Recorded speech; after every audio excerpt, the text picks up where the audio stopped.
नमस्कार, आप देख रहे हैं डीटीवी भारत और मैं हूं आपके साथ निर्भय किशोर। आज एक ऐसे खास मेहमान से आपकी मुलाकात कराने वाले हैं जिनके हौसले और जिनके जज्बे को देख करके आप भी सलाम करेंगे। तो सबसे पहले आज अपने जो हमारे साथ हमारे खास मेहमान है सत्यम, आपका बहुत बहुत स्वागत है डीटीवी भारत। धन्यवाद। सत्यम के बारे में हम जानेंगे, सत्यम के साथ किस तरीके की स्थिति रही उसके बारे में भी जानेंगे, लेकिन सबसे पहले एक झलक देखते हैं कि आखिर सत्यम का सफर कैसा है। तो बिल्कुल आपको बता दूं कि एक हाथ से सत्यम जो है वो अब अपना इतिहास रच रहे हैं। सत्यम कई लोगों के लिए प्रेरणा स्रोत है। सत्यम के साथ एक घटना घटी और उस घटना के बाद सत्यम ने कभी हार नहीं मानी। 6 साल की उम्र में जब सत्यम थे तो उनके साथ एक ऐसी घटना घटी जिसके बाद सत्यम की जिंदगी पलट गई।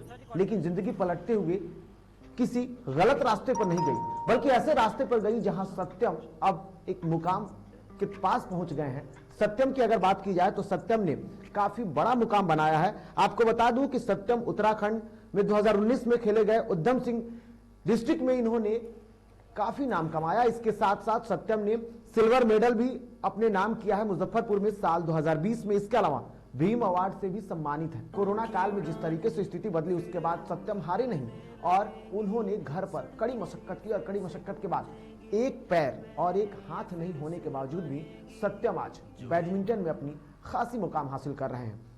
इसके साथ साथ आपको बता दूं कि कोरोना काल के दौरान 22 मार्च 2020 को एक खेल होना था जो कि राष्ट्रीय स्तर पर था, लेकिन कोरोना काल के दौरान वो खेल नहीं हुआ और सत्यम फिलहाल उस खेल से दूर है। लेकिन इन सब के बावजूद भी सत्यम आज कई लोगों के लिए प्रेरणा स्रोत है। सत्यम घर पर जिस तरीके से स्थिति बनती है उसके बावजूद भी किसी भी एक बैडमिंटन खिलाड़ी को खेलने के लिए एक सहयोगी की जरूरत होती है, लेकिन सत्यम के पास वो नहीं है। तो वो दीवार को ही अपना मुकाम बना लिया और वहीं के साथ साथ वो एक हाथ से अब अपनी बैडमिंटन के खेल को काफी आगे बढ़ा रहे हैं।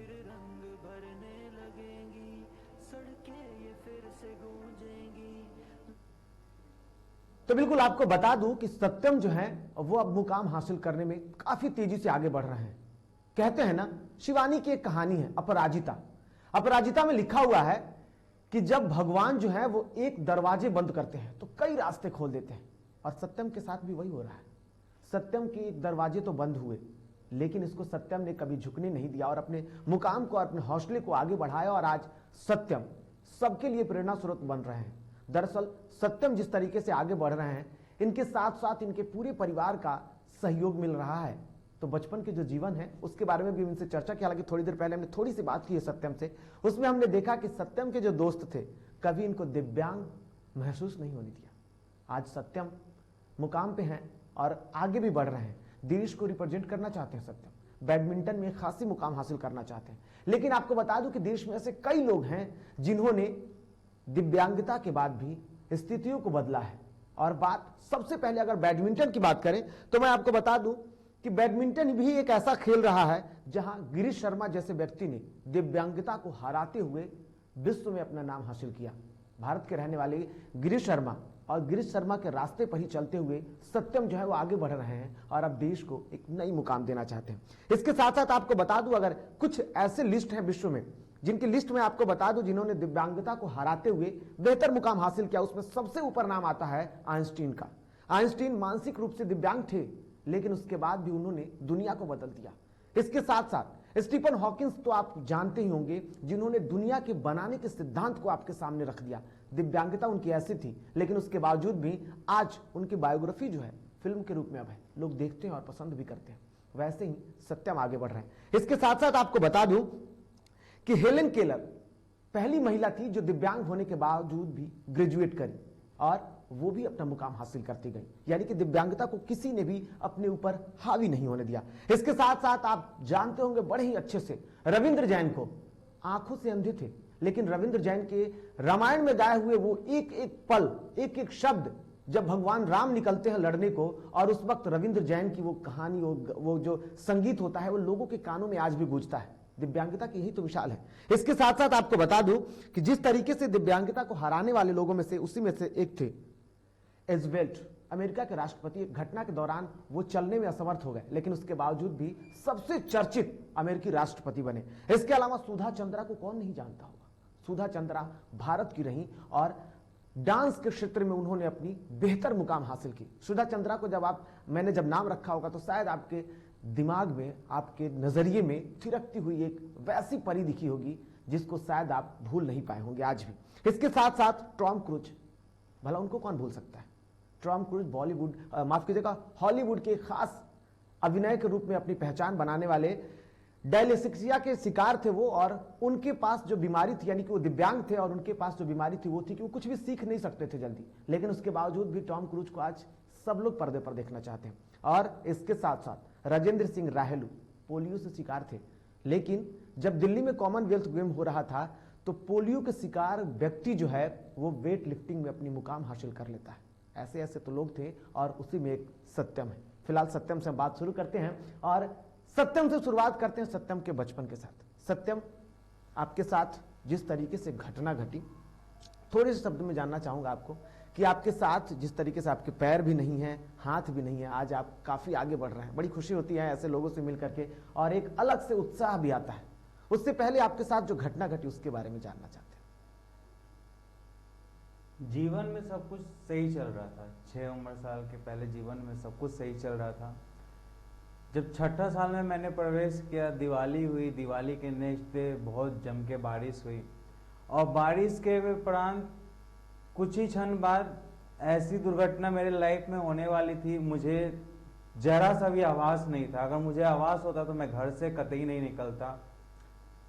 और वो घटना मेरी जिंदगी को पूरी तरीके से बदल दी। उस घटना में मैंने अपना हाथ खोया, लेफ्ट हैंड खोया, बिलो नी मैंने अपना पैर खोया।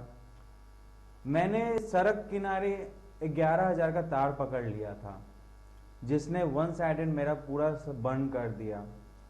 लोग ने तो बहुत कुछ कहा है कि अब ये लड़का कुछ नहीं कर पाएगा, ये नहीं कर पाएगा, वो नहीं कर पाएगा। मैं बस सुनता था, उस समय बस सुनता था।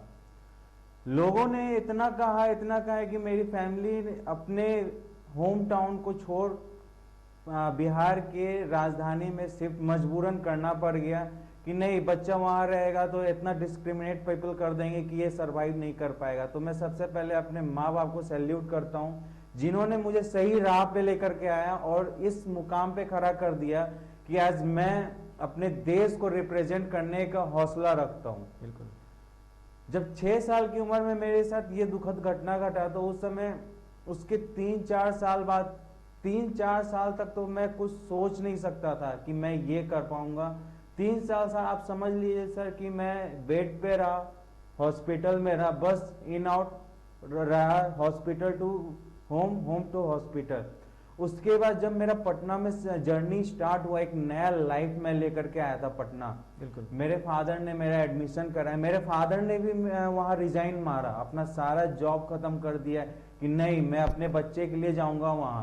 और वो यहाँ आकर के वो खुद को सरवाइव किए पटना में पहली बार। खुद को सरवाइव करते करते उन्होंने मेरे को भी सरवाइव करवाया। बच्चा एक हाथ से कैसे जिएगा, एक पैर से कैसे जिएगा, ये सारा प्रेरणा मेरी माँ को देता हूँ, मेरे फादर को देता हूँ। अच्छा सत्यम, आपके परिवार में कौन कौन है? मेरी मम्मी है, मेरे फादर है और मेरी एक छोटी सिस्टर है। बिल्कुल। मेरी सिस्टर अभी दिल्ली में जॉब कर रही हैं। मेरी मदर हाउसवाइफ है और मेरे फादर का बैकग्राउंड प्रोफेसर था, तो उन्होंने वहाँ रिजाइन करने के बाद यहाँ पटना में अपना प्रोफेसर का लाइन इंस्टीट्यूशन चालू किया कॉमर्स का। और उसी इंस्टीट्यूशन से आगे बढ़ते बढ़ते बढ़ते आज उन्होंने मुझे दिल्ली यूनिवर्सिटी भेजा ग्रेजुएशन के लिए और दिल्ली यूनिवर्सिटी से मेरा स्पोर्ट्स का कैरियर स्टार्ट हो गया।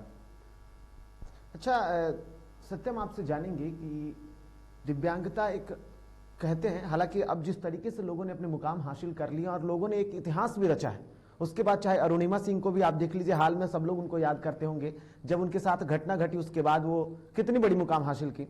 तो ऐसी स्थिति में क्या दिव्यांगता, सबसे पहले उसके बारे में जानेंगे कि दिव्यांगता कितनी मुश्किल करती है एक जिंदगी को? दिव्यांगता बस आपकी सोच है।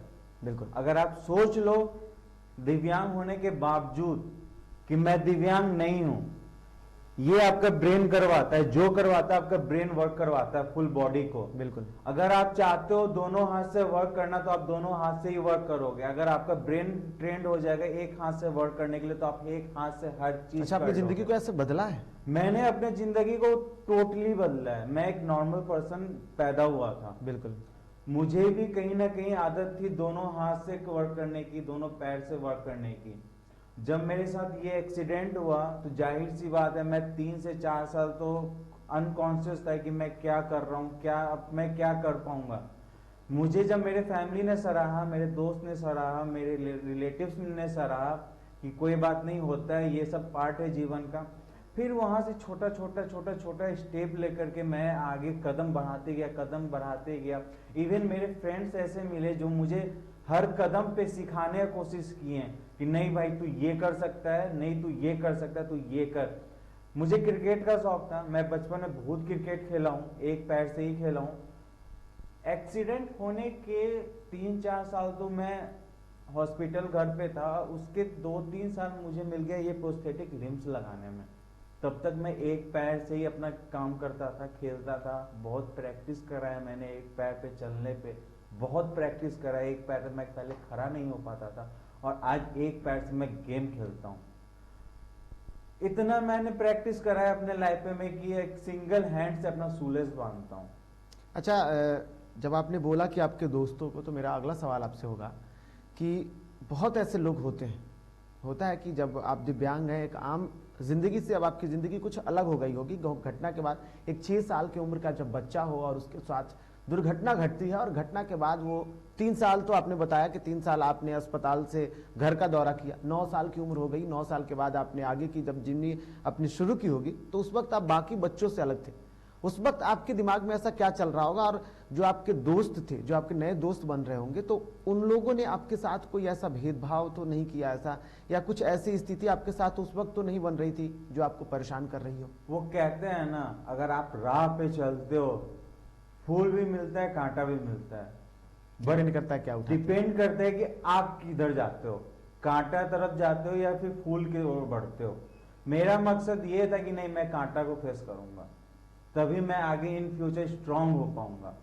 तो मैंने फूल को ठोकर मारा, मैंने कांटा को साथ लाया, गले लगाया कि नहीं, मैं कांटा को चुनूंगा। किसी भी चीज को अगर आपके शरीर में चुभता है तभी वो पार्ट जाकर के आपका शरीर मजबूत होता है। बस उसी तरह मैंने अपने दिव्यांग साथी के पास ना जाकर के मैंने जनरल साथी को पकड़ा, मैंने जनरल कंपटीशन करा लोगों के साथ। मैंने भेदभाव तो नहीं आपको झेलना? नहीं, मुझे भेदभाव, देखिए भेदभाव भी मैंने झेला है, ऐसा नहीं मैं बोलूंगा कि मैंने भेदभाव नहीं झेला हूं। मुझे भेदभाव भी, बट मैं इग्नोर कर देता था, टोटली इग्नोर कर देता था। मुझसे जितना मेरे साथ डिस्क्रिमिनेशन होता था, मैं उतना मजबूत होता था कि नहीं, तू मेरे साथ डिस्क्रिमिनेट कर, मैं तेरे को करके दिखाऊंगा वो चीज। तू मेरे साथ ये बोलेगा तू नहीं कर सकता है, तेरा हाथ नहीं है, तेरा पैर नहीं है, मैं वो करके दिखाऊंगा। तू मेरे साथ कर डिस्क्रिमिनेट, मैं करूंगा वो चीज। और ये बैडमिंटन की लाइफ भी बस वहीं से स्टार्ट हुई। हमारी कॉलोनी में क्या होता है ना, विंटर के सीजन पे नेट लगा के गेम खेलते हैं, तो पहले मैं भी जाया करता था, एक बच्चा। चलिए, आपके खेल के बारे में भी हम चर्चा करेंगे, और आगे की आपने बैडमिंटन की शुरुआत की और आगे मुकाम भी हासिल कर रहे हैं। जिस तरीके से हम तस्वीरों में भी दिखा रहे हैं, साफ तौर पे आप देख रहे हैं किस तरीके से सत्यम जो है वो खेल की दुनिया में आगे बढ़ रहे हैं, और उसके बारे में भी हम चर्चा करेंगे आपके, और आगे की जीवनी के बारे में भी चर्चा करेंगे। और आपको ये भी बताऊंगा कि आखिर में इस जाबाज जो खिलाड़ी है, ये खिलाड़ी कहाँ का रहने वाला, ये भी बताऊंगा। तो ब्रेक के बाद एक बार फिर से आप सभी का स्वागत है। हम बात कर रहे हैं आज अपने खास मेहमान सत्यम से। सत्यम हमारे साथ है, बैडमिंटन खिलाड़ी हैं और दिव्यांगता को हराते हुए ये आगे बढ़ रहे हैं, और आगे फिर से एक बार इनसे चर्चा शुरू करते हैं। और खेल के बारे में सत्यम आप बता रहे थे कि बैडमिंटन की शुरुआत आपने कैसे कर दी, दिल्ली पहुंचे और फिर उसके बाद नई मुकाम पे आगे बढ़े। बैडमिंटन की शुरुआत तो मेरी बचपन में ही हो गई थी। दरअसल क्या हुआ था कि हम लोग कंपाउंड में बैडमिंटन हम नहीं खेला करते थे, मेरे सीनियर प्लेयर्स मतलब कि भैया लोग जो होते थे कॉलोनी के, वो खेला करते थे। वो विंटर्स में नेट लगा के खेलते हैं ना, लाइट स्ट्रीट लाइट लगा करके। तो मैं बचपन था, मेरे बचपन का काल था, तो जाहिर सी बात है कि मुझ में भी एक उत्साह होगी कि मैं भी जाऊं, मैं भी खेलूं लोगों के साथ। तो क्या हुआ ना, मैं एक दिन ऐसे ही भैया लोग के पास पहुंच गया कि भैया मैं भी खेलना चाहता हूँ। आपने पहले एक बात करी थी भेदभाव, अब बिल्कुल सुनिए हाँ। क्या हुआ। वहां पे मुझे एक बंदे ने बोला कि तू, मैं तो वो वर्ड नहीं बोल सकता हूँ ऑन एयर, तू, तेरा हाथ नहीं है, तेरा पाँव नहीं है, तू नहीं खेल सकता है, तू जा यहाँ से। मतलब कि बहुत रफ लैंग्वेज में, जो पटना का लोकल लैंग्वेज बहुत रफ होता है, उन्होंने मेरे को हटा दिया। तब मेरे अंदर एक कीड़ा आ गया, नहीं खेलूंगा और इस बंदे को हराऊंगा। और मैंने कहा ना, मुझे फ्रेंड बहुत अच्छे मिले थे, जो मेरे फ्रेंड सर्किल बने थे बहुत अच्छे मिले। उन्होंने मुझे अपने पास बुलाया, उन्होंने मुझे खेलना मतलब कि अपने साथ खिलाया, उत्साह मेरा जनरेट करा और ज्यादा जनरेट करा। मैंने भी खेला, अपना उत्साह परफॉर्मेंस दिया, 110% दिया मैंने अपने लाइफ का। वहां से खेलते खेलते खेलते एक दिन ऐसा आया, जिस बंदे ने मुझे हटाया था उस बंदे को मैं उसी कोर्ट पे हराया। क्या बात। उस बंदे को मैंने उसी कोर्ट पे हराया। और आज भी मेरे फ्रेंड्स बोलते हैं कि सत्यम मैं तेरे को मानता हूं, तूने मेरे को हरा दिया। फिर जर्नी तो ये स्टार्ट होगी। बट होता है ना, हम बिहारी हैं, हर बिहारी के हराने वाला जो जुनून था, कहीं वही तो सत्यम को आज यहाँ तक नहीं पहुंचाया। कह सकते हैं वो जो जुनून था वो सर पे सवार हो गया था, और कहीं ना कहीं था कि अपने देश को सर्व करना। उस समय मालूम नहीं था कि हैंडीकैप इंडियन आर्मी में नहीं जा सकता था। बिल्कुल। ख्वाब मेरा एक था, इंडियन आर्मी, नथिंग एल्स।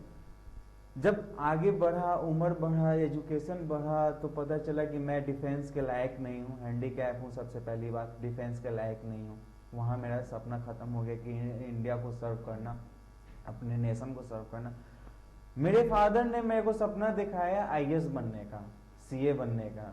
जब मैं एजुकेशन, पापा अगर अकाउंट से ज्यादा रिलेटेड है तो, और जाहिर सी बात हूँ, मैं एक बिहारी हूँ, तो बिहारी का सबसे पहला प्रथम होता है यूपीएससी। बिल्कुल, चाहे कुछ भी हो जाए। यो यूपीएससी के लिए ही मैं दिल्ली गया था, दिल्ली यूनिवर्सिटी गया था यूपीएससी के लिए।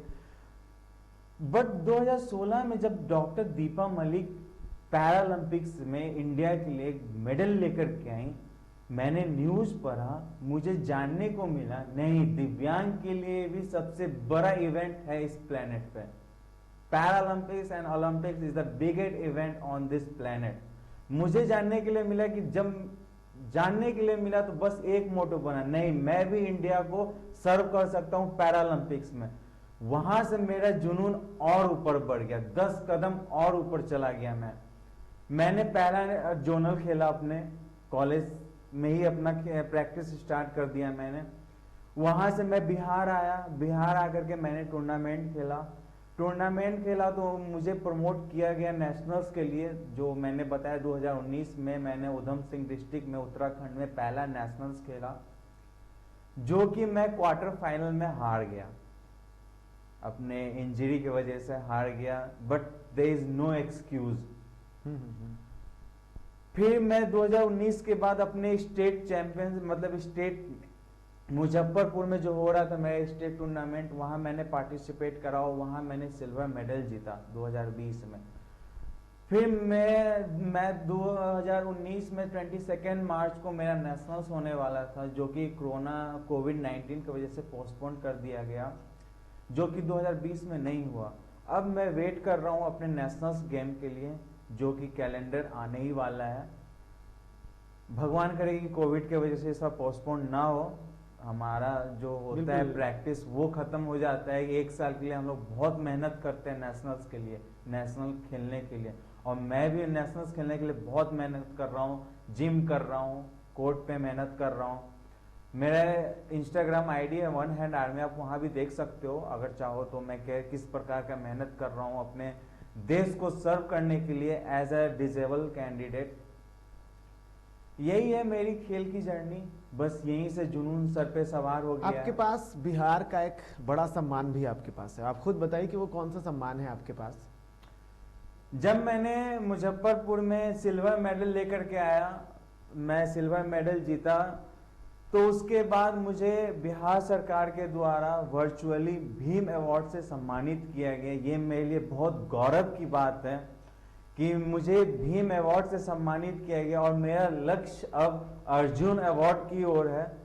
जो भारत सरकार के द्वारा मिलती है। पहला लक्ष्य मेरा कंप्लीट हो गया, दूसरा लक्ष्य मेरा अर्जुन अवार्ड है, तीसरा लक्ष्य वो अर्जुन अवार्ड के बाद मैं बताऊंगा अगर मुझे मिलता है तो। बिल्कुल, बिल्कुल। बस यही सपना है, इंडिया को सर्व करूं पैरालंपिक्स में।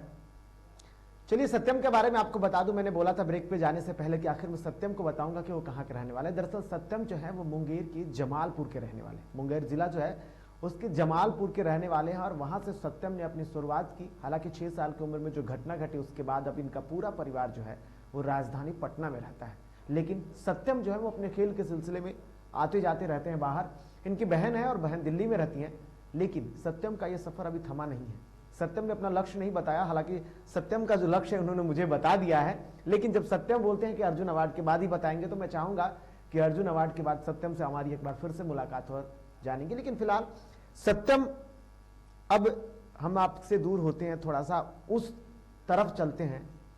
एक खिलाड़ी के लिए जितनी मुश्किल होती है दिव्यांगता के साथ आगे बढ़ना, देश में ऐसे बहुत से दिव्यांग हैं, अभी बहुत लोग आगे बढ़ रहे हैं और हमने कुछ की चर्चा भी की है जो कि विश्व स्तर पर भी अपने नाम हासिल कर चुके हैं। सत्यम क्या सोचते हैं और उन लोगों को जो कि आगे बढ़ना चाहते हैं, और कई ऐसे लोग हैं, अब भी ऐसी तस्वीरें आती हैं हमारे पास भी कि जो लोग दिव्यांगता के कारण खुद को, अब एक तरीके से उनके उत्साह की जरूरत है, उत्साहवर्धन अगर वो किया जाए तो बहुत मुकाम पा सकते हैं, लेकिन उन लोगों को सफलता नहीं मिल रही है क्योंकि उन्हें कोई उत्साह देने वाला नहीं है। सत्यम क्या उन्हें उत्साहवर्धन करेंगे? पहले मैं उन दिव्यांगों के माँ बाप से बोलना चाहूंगा कि दिव्यांगता सर बहुत छोटी चीज है, बस दिमाग की सोच है। बिल्कुल। अगर आपके बच्चे दिव्यांग हो गए हो तो मैं बता दूं, उनका साथ दें, जैसे मेरे माता पिता ने दिया है और दे रहे हैं मेरे माता पिता ने। उनको किसी भी चीज के लिए फोर्स ना करें। सबसे पहली बात, उनका मोटो आप जाने, अगर स्पोर्ट्स में मोटो है या फिर एजुकेशन में मोटो या फिर अदर किसी चीज में मोटो है तो उनको उनमें ढल जाने दें। लेकिन ये पहचान कैसे होगा? सवाल होगा मेरा, एक गार्जियन के तौर पर मेरा एक सवाल होगा कि गार्जियन कैसे पहचानेगा कि उसका बच्चा जो है वो क्या करना चाहता है? जैसे आप क्रिकेट की तरफ शुरुआत में थे, लेकिन आपके अंदर वो जुनून आ गया कि आपने फिर बैडमिंटन शुरू किया और आज बैडमिंटन से आप आगे बढ़ रहे हैं और भारत को रिप्रेजेंट करना चाहते हैं, तो ऐसे में वो गार्जियन कैसे पहचानेंगे सत्यम? मैंने तो अपने गार्जियन को खुल के कहा था। बिल्कुल। जब मैं दिल्ली से लौटा था, शहीद भगत सिंह कॉलेज से, दिल्ली यूनिवर्सिटी से रिटर्न होकर के मैं पटना आया था, तो मैंने अपने गार्जियन को डायरेक्ट कह दिया था कि पापा मैं अभी अपने पढ़ाई को होल्ड कर रहा हूं और मैं अपने चाहत को जीना चाहता हूं। बिल्कुल। मैं अपने चाहत को, जो मेरा डिजायर था, मेरा फैंटेसी था, मेरा जो पैशन था बैडमिंटन। ये तो आपका मैसेज उन दिव्यांगों के लिए भी होगा कि अपनी चाहत को जल्दी पहचानें। आप अपने चाहत को पहचानिए और अपने चाहत को रिलीज कीजिए in front of your father, in front of your parents, तब जाकर के वो कहीं ना कहीं आपको भी सपोर्ट करेंगे और आपको भी सपोर्ट मिलेगा अपने गार्जियन से। बिल्कुल। एक गार्जियन जो होता है वो हमेशा अपने बच्चों के सपनों को जीता है, बिल्कुल ही जीता है, क्योंकि जब से एक बच्चा जो होता है उसके लिए सब कुछ होता है, लेकिन अगर आप खुद नहीं बताएंगे तो फिर आपका परिवार आपके साथ कैसे खड़ा होगा? इसलिए अगर आप दिव्यांगता के शिकार हैं, वैसे लोग जो कि खुद को हतोत्साहित मान रहे हैं, उन लोगों को आगे बढ़ने की जरूरत है और अपनी पहचान को बनाने के लिए सबसे पहले तो आपको पहचानना होगा और उसके बाद आपको आगे बढ़ना होगा। जाते जाते सत्यम आपसे आखिरी सवाल चाहेंगे कि उन दिव्यांगों, क्योंकि आपने परिवार को कहा कि परिवार को समझना चाहिए, लेकिन आपसे आखिरी शब्द कि दिव्यांगों के लिए क्या कहेंगे? दिव्यांगों के लिए बस यही कहूंगा, जो सपना आपने देख रखा है वो साकार कीजिए। Nothing is impossible, everything is possible. बस हार्डवर्क करने की जरूरत है। एक कहते हैं ना, हार्डवर्क ऑलवेज पेज ऑफ। मेहनत करने वालों की कभी हार नहीं होती। बस यही कहना चाहूंगा, मेहनत करते रहिए, अपने राह पे चलिए। अगर आपको राह नहीं दिख रही है तो बस राह बना लीजिए, आप कदम तो बढ़ाइए, राह खुद पे खुद बन जाएगी। बिल्कुल, कदम तो बढ़ाइए, राह खुद पे खुद मिल जाएगी। और जिस तरीके से इन्होंने कहा है कि कभी हरिवंश राय बच्चन की वो लिखी हुई है कि कोशिश करने वालों की कभी हार नहीं होती, और हार सच में नहीं होती है। अगर आप उस जोश और उस जुनून के साथ, उस हौसले के साथ अगर आप आगे बढ़ेंगे तो जाहिर सी बात है कि सपने जो होंगे वो आपके कदम चूमेंगे। और जिस तरीके से आपने देखा कि सत्यम का जो सफर है, तस्वीरों में भी आप देख सकते हैं कि सत्यम कैसे उस मुकाम को हासिल करने के लिए, उस सपने को हासिल करने के लिए पहले उसको जुनून बनाया और उस जुनून के बाद वो आगे बढ़ रहे हैं। और ऐसे ही देश के तमाम उन लोगों से डीटीवी भारत भी अपील करता है कि अगर आप इस तरीके से दिव्यांगता को लेकर के अगर आप हैं और आप आगे बढ़ना चाहते हैं, या अगर आप अपनी जिंदगी से हार चुके हैं, तो उसको आगे बढ़ाइए और लगातार अपनी कोशिशों को, अपने सपने को साकार कीजिए। लेकिन देश के इन तमाम दिव्यांगों को मेरी तरफ से और खास करके डीटीवी भारत की तरफ से सलाम है, जो कि अपने जज्बे को आगे बढ़ा रहे हैं। ऐसे बहुत सारे लोग हैं जिनको लेकर के उनकी उम्मीदें बढ़ानी चाहिए। लेकिन फिलहाल इस सफर में इतना ही।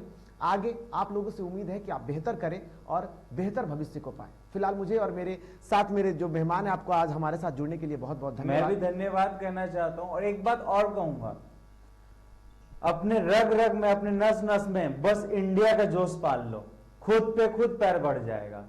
बस जुनून पाल लो। बिल्कुल, अपने जोश जोश में इंडिया का, रग रग में अपने इंडिया का वो जुनून पाल लो। और फिलहाल मुझे दीजिए इजाजत। नमस्कार। जय हिंद।